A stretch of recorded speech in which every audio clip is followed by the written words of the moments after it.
வணக்கம் மகளே, நான் குணா. கால்பந்து துறையில பார்த்தீங்கன்னா, ஒரு சகாப்தம், 2 சகாப்தம் இல்ல, சில சகாப்தங்கள் முடிந்ததுன்னு சொல்லலாம். எப்படின்னு பார்த்தீங்கன்னா, நம்ம போர்ச்சுகலோட ரொனால்டோ அவரால் தான் பார்த்தீங்கன்னா, ஃபுட்பால்னா என்ன, ஃபுட்பால்ல கொஞ்சம் நஞ்சம் தெரியுதுன்னா, அவர புடிச்சு அப்படி பார்த்ததுனால தான். அதே மாரி பிரேசிலோட நெய்மார் அவரும் பார்த்தீங்கன்னா, நெறைய பேருக்கு பிடிக்கும். நம்ம இந்தியாவிலேயே நெறைய பேர் ஃபயர் விட்டுட்டு இருப்பாங்க அவருக்கு. அவங்க 2 பேரு, இன்னும் சிலரும் பார்த்தீங்கன்னா, இந்த உலகக்கோப்பையோட பார்த்தீங்கன்னா, ஓய்வு அறிவிச்சிருக்காங்க.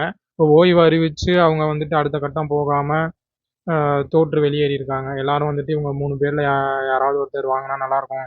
மெஸ்ஸி இன்னும் உள்ள தான் இருக்காப்புல. மத்தபடி போர்ச்சுகல், அப்புறம் இந்த பிரேசில் இந்த அணி வாங்குனா நல்லாயிருக்குன்ற மாரி யோசிச்சுட்டு இருந்தாங்க. நெய்மார்க்காண்டியும், ரொனால்டோக்காண்டியும்.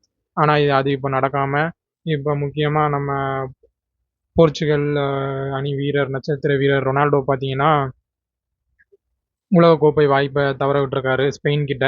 கடந்த ஜூலை 6ஆம் தேதி டெக்சாஸ்ல நடந்த போட்டியில ஸ்பெயினோட வந்துட்டு கடும் போராட்டமா தான் இருந்திருக்கு. 90 நிமிடம் வரை 2 பக்கமுமே கோல் அடிக்கல.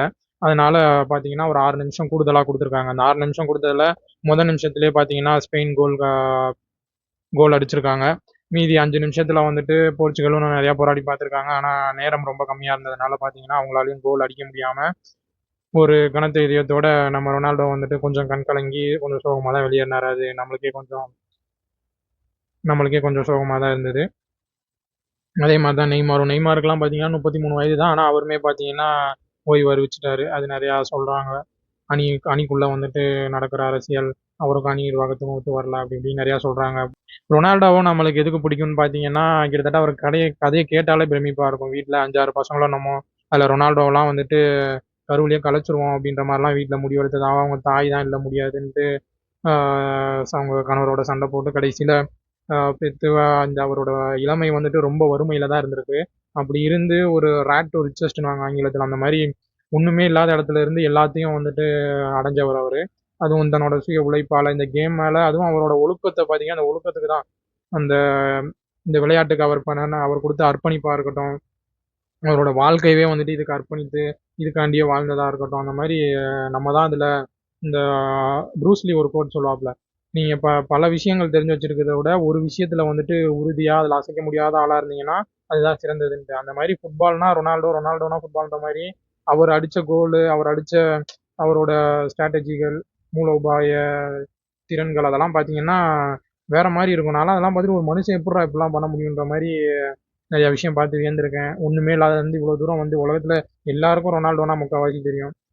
ஃபுட்பால்ல ரசிகர்கள தாண்டி ரொனால்டோனா இப்படி ஒரு ஆள் இருக்காப்ல. அந்த எக்ஸிஸ்டன்ஸ் வந்து நெறைய பேருக்கு தெரியும். அதுதான் என்னைய பிரமிக்க வச்சது. எனக்கு ஒரு ஆள புடிக்கணும்னா, இப்ப நம்ம தல தோனியாவே இருக்கட்டும். விளையாட்ட தாண்டி அவங்கலாம் நல்ல மனுஷங்க. இயல்பாவே நல்ல மனுஷங்க.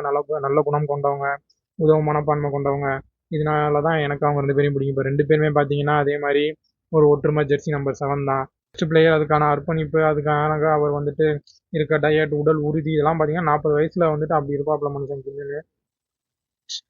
இதெல்லாம் தான் வந்துட்டு அடுத்த ஒரு தலைமுறையே ஊக்குவிச்சிருக்கு. தாண்டி ஃபுட்பால்ல வந்துட்டு இப்படி சாதிக்கலாம். அதே மாரி இப்படி ஒழுங்கா இருக்கணும். அவர் வந்து பார்த்தீங்கன்னா, புகைப்பிடிக்க மாட்டாரு, மது அருந்த மாட்டாரு. அதே மாரி டாட்டூ குத்த மாட்டாரு.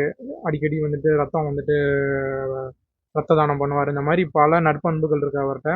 அதனால தான் மக்கள் அவரு வந்துட்டு ஃபுட்பால தாண்டி ஒரு ஆளுமையா வந்துட்டு உலகத்துல நிக்கிறாரு.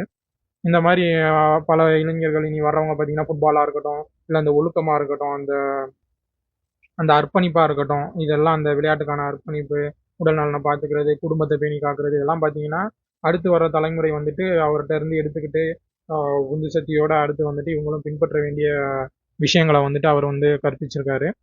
அதனால இப்ப ஒரு சிறந்த வீரர்னா, அவர் வந்துட்டு உலக கோப்பை அடிக்கிறது, அந்த மாரி இத தாண்டி, இப்ப இவ்வளவு பேர வந்துட்டு இன்ஸ்பயர் பண்ணிருக்காரு. எனக்கெல்லாம் ஃபுட்பால்னாலே என்னன்னு தெரியாது. பெருசா விளையாண்டதும் கிடையாது. ஆனா, அவர வந்துட்டு பின்பற்றதுக்கு காரணம் அவரோட குணம், ஒழுக்கம், அவரோட அந்த விடாமுயற்சி, கீழ இருந்து இப்ப இந்த மாரி ஒருத்தர் வந்துட்டு இவ்வளவு கஷ்டப்பட்டு வந்திருக்காருன்னா, ஏன் நம்மளால முடியாதுன்னு நம்மளுக்கும் நெனைக்க வைக்கிறதெல்லாம் வந்துட்டு இவர் ஒருத்தர் வந்ததுனால தான் நடந்திருக்கு.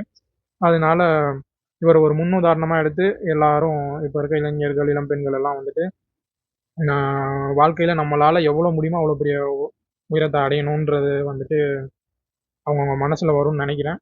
சரி மக்களே, இந்த காணொளிய இத்தோட நிறைவு செய்துக்கிறேன். இத குறித்த உங்க கருத்துக்கள வந்து கருத்து பெட்டியில பதிவிடுங்க. நன்றி, வணக்கம். வாழ்க தமிழ்.